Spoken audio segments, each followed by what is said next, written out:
اللہ ہی اللہ کیا کرو، دکھ نہ کسی کو دیا کرو، جو دنیا کا مالک ہے نام اسی کا لیا۔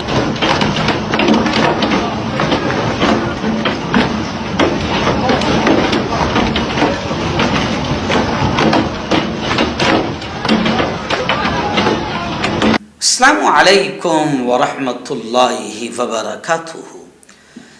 دوستو، شروع ہی میں آپ نے ایک ویڈیو دیکھ لیا کہ کس طریقے سے آسمان سے بارش میں بڑے بڑے خطرناک پتھر گر رہے ہیں۔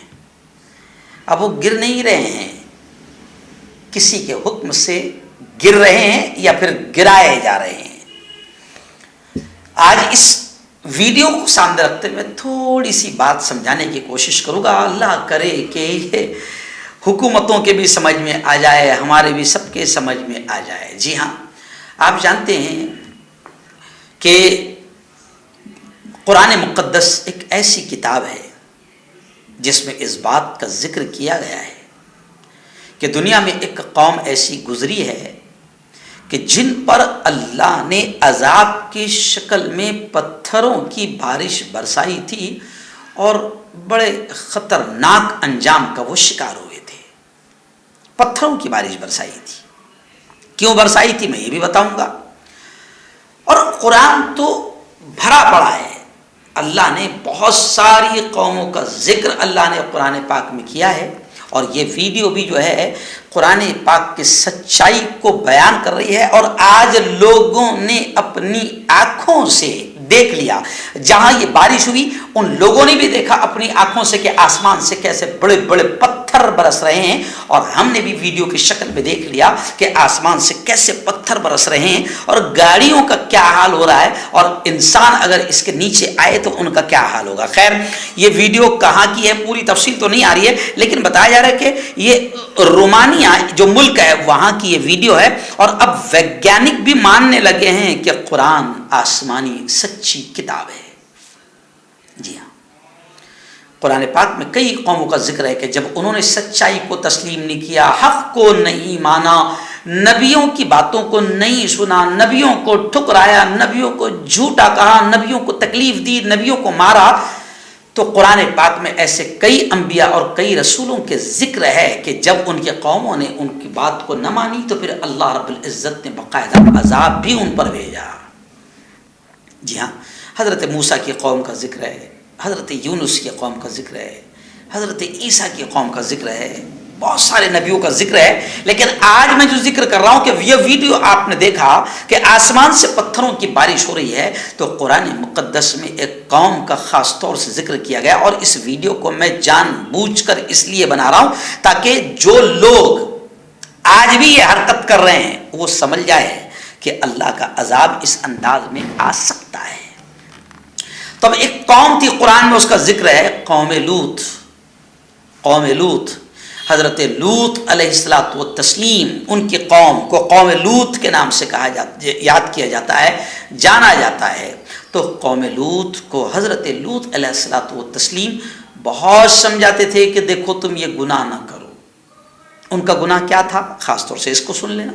ان کا گناہ یہ تھا کہ وہاں کے مرد، وہاں کے جوان جائز طریقے سے عورتوں کے ساتھ نکاح اور شادی کے بجائے ناجائز طریقے سے زنا کرتے تھے، اور زنا بھی اس طریقے سے کہ وہ مردوں کے ساتھ اپنی خواہشات کو پوری کرتے تھے۔ جی ہاں، قوم لوط کا یہ عمل تھا کہ وہ اپنی خواہشات مردوں کے ساتھ پوری کرتے تھے، یعنی مرد کے ساتھ اپنی خواہش کو پوری کرتا تھا۔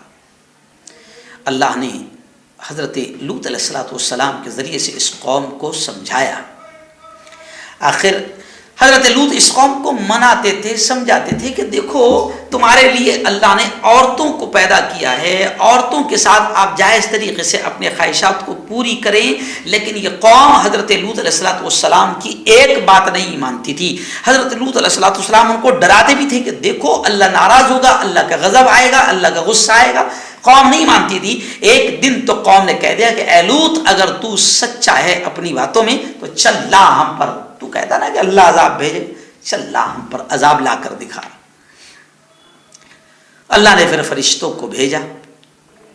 کچھ فرشتے حضرت لوط علیہ السلام کے گھر پر آئے, ایک دم نو عمر بچوں کی, جوانوں کی شکل میں آئے, اور بڑے, ظاہر بات ہے فرشتے بڑے خوبصورت. اب یہ جب آئے تو روایتوں میں آتا ہے کہ حضرت لوط علیہ السلام کی بیوی منافقہ تھی, ایمان نہیں لائی تھی. اس نے قوم کو جا کر بتا دیا کہ ہمارے گھر پر ایسے ایسے خوبصورت جوان مہمان بن کر آئے ہیں. اور بس اب یہ تو اللہ کی طرف سے آئے تھے, اب عذاب آنا تھا. اب پوری قوم حضرت لوط علیہ السلام کے گھر کی طرف آئی, گھر کا گھیراؤ کر لیا اور چاہتی تھی کہ وہ غلط کام کرے. اور حضرت لوط علیہ السلام بڑے پریشان تھے. انہوں نے اپنے ان مہمانوں کو, جو فرشتے تھے, اپنے ان مہمانوں کو گھر کے ایک روم میں بند کر دیا, چھپا دیا. لیکن یہ فرشتے بھی کہتے تھے کہ لوط تم دیکھتے جاؤ, صبح کا وعدہ ہے, تم دیکھتے جاؤ. اور پھر فرشتوں نے حضرت لوط علیہ السلام سے کہہ دیا کہ تم اپنے گھر بار والوں کو لے کر یہاں سے نکل جاؤ, پیچھے پلٹ کر مت دیکھنا. اور بس پھر کیا تھا, اللہ کا عذاب آیا. اور آسمان سے قرآن مقدس 12ویں پارے میں وہ آیت ہے, وَأَمْطَرْنَا عَلَيْهَا, یعنی اس قوم پر وَأَمْطَرْنَا عَلَيْهَا حِجَارَةً مِّن سِجِّيلٍ مَّنضُودٍ. میں نے حافظ عبدالحنان جو لوہارا شگاؤں کے رہنے والے, ان کو فون کیا اور ان سے میں نے یہ آیت, کیونکہ میں حافظ نہیں ہوں, میں نے ان سے اس آیت کو پوچھا کہ وہ کون سی آیت ہے قرآن پاک میں جس کا ذکر ہے. تو قرآن پاک میں اللہ نے ذکر کیا کہ وہ وَأَمْطَرْنَا عَلَيْهَا حِجَارَةً مِّن سِجِّيلٍ مَّنضُودٍ, کہ اللہ کہتا ہے پھر ہم نے آسمان سے مضبوط پتھروں کی بارش ان پر برسائی. یہ عذاب اس قوم پر آیا. اور یہ واقعہ, یہ جو ویڈیو وائرل ہو رہی ہے پتھروں کی بارش کی, اس وجہ سے یہ واقعہ میرے ذہن میں آیا, اور اس لیے میں نے اسپیشل اس کو واقعہ بنایا, کیونکہ آج بھی کچھ ملکوں میں بالکل لیو ان ریلیشن شپ کو کیا کہتے ہیں کیا معلوم. ہمارے یہاں بھی یہ بیوقوفی کی حرکت کی جا رہی تھی. جی ہاں, مرد مرد کے ساتھ اپنی خواہش پوری کرے گا, مرد مرد کے ساتھ رہے گا, عورت جو ہے وہ عورت کے ساتھ اپنی خواہشات کو پورے کرے گی, بالکل فلی اجازت رہے گی. یہ حرکت ہمارے یہاں بھی کی جا رہی تھی. یہ ویڈیو میں بتا کر ایک پیغام دینے کی کوشش کر رہا ہوں کہ یاد رکھو, چاہے آپ کسی دھرم کے ہو, کسی دھرم کے ہو, یہ چیز اللہ کو ناپسند ہے. اور جب گناہ عام ہوتے ہیں تو پھر اللہ کے عذاب الگ الگ انداز میں آتے ہیں. اب آپ دیکھو کئی جگہوں پر ابھی ہمارے یہاں بارش کا عذاب آیا, ہماچل پردیش میں آیا, اتراکھنڈ میں آیا, دلی میں آیا. تو میں تمام لوگوں سے کہتا ہوں کہ یہ موسم اور ہوائیں بھی رخ اس وقت تک نہیں بدلتی جب تک کہ اللہ کا حکم نہ ہو. اور یہ موسم کا بدلنا, یہ ہواؤں کا رخ بدل جانا, یہ شدید بارش, یہ عذاب کا آنا, یہ سیلاب کا آنا, یہ سینکڑوں اور ہزاروں لوگوں کی جان لے لینا, یہ سب اس رب کے ہاتھ میں ہے. رب کی مانو گے تو محفوظ رہو گے, سکون سے رہو گے. رب کے حکم کے خلاف چلو گے تو پھر الگ الگ انداز میں اللہ کا عذاب آئے گا. جیسے آپ نے دیکھا کہ ہماچل میں کچھ بھگوا آتنکوادیوں نے مسلمانوں کو وارننگ دیتے ہوئے کہا تھا کہ 1 مہینے کے اندر اندر جگہ کو خالی کر دو, ہے نا. 16ویں دن ہی اللہ نے ایسا عذاب لایا کہ یہ جتنے نعرے لگانے والے اس وقت تھے اور جتنے یہ آتنکوادی تھے, اللہ نے ان کے گھروں کو, ان کی دکانوں کے, ان کے مکانوں کو تباہ کر دیا.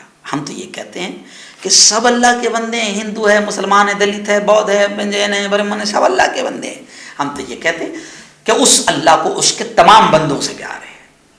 کسی کو ناجائز مت ستاؤ, ناجائز ظلم مت کرو, اپنے پاور کا, اپنی حکومت کا غلط استعمال مت کرو. میں دنیا کی تمام حکومتوں کو یہ پیغام دوں گا جو حکومت پاور میں ہے اور یہ سمجھتے ہیں کہ ہم فلاں دھرم والے کو ستائیں گے, ظلم کریں گے, انہیں جیل کی سلاخوں میں ڈالیں گے, ان کی موب لنچنگ کریں گے, یہ کچھ بھی کریں گے, تو میں دنیا کی تمام حکومتوں سے کہتا ہوں جو پاور میں ہے کہ کسی بھی اللہ کے بندے پر ظلم مت کرنا.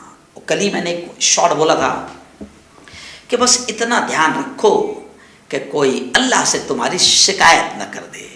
تو جب تم ظلم کرتے ہو نا اور کوئی ہاتھ اٹھا کر جب شکایت کر دیتا نا, تو علامہ اقبال نے کہا ہے کہ جب کسی کی بد دعا نکلتی ہے, علامہ اقبال نے کہا ہے کہ جاتی ہے فلک پر رحم لانے کے لیے, بادلوں ہٹ جاؤ, دے دو راہ جانے کے لیے.